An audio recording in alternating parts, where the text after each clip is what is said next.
আজকে সকালবেলা উঠেই স্নান করে রেডি হয়ে গেছি। আজকে একটু পুজো দিতে যাব। আমাদের দক্ষিণায়নেই তেঁতুলতলা বলে একটা জায়গা আছে, ওইখানে ভৈরব ধান আছে, ওখানে পুজো হয়। তো ওখানেই যাবো। এই দেখো হাতি ঘোড়া এগুলোই পুজো হয়।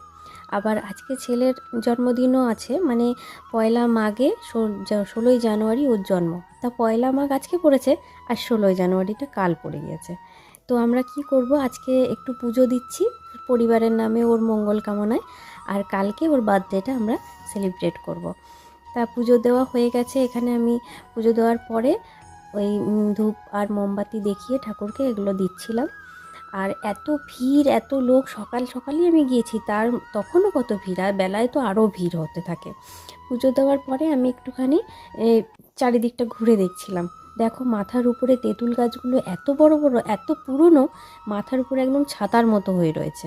আমার সঙ্গে যারা গিয়েছে, ওই মৌদির বান্ধবী, ওরা চলে গিয়েছে খোঁজ নিতে যে কখন প্রসাদ পাওয়া যাবে, আর সেই প্রসাদের মধ্যে কুমড়ো দেওয়া হচ্ছে কিনা। কুমড়ো দেওয়া থাকলে তার বান্ধবী খাবে না, সেই জন্যে। আর এখানে ওই যে আন্টিটা দেখতে পাচ্ছ, আমাকে ডেকে ডেকে বলছে যে ভালো করে ভিডিও কর আর বলবি আমি সব রান্না করেছি, কারণ ওনাকে আমি চিনি, উনি আমার বাপের বাড়ির অধিকারী মানুষ। এখানে দেখো ভোগ তৈরি হচ্ছে, ওখানে কাছে কাউকে যাওয়া যাবে না, তাই জন্য আমরা যাইনি। ভোগ বানাচ্ছে। আর এই দেখো চারিদিকটা দেখো কি সুন্দর, মোটা মোটা সব পুরনো তেঁতুল গাছ।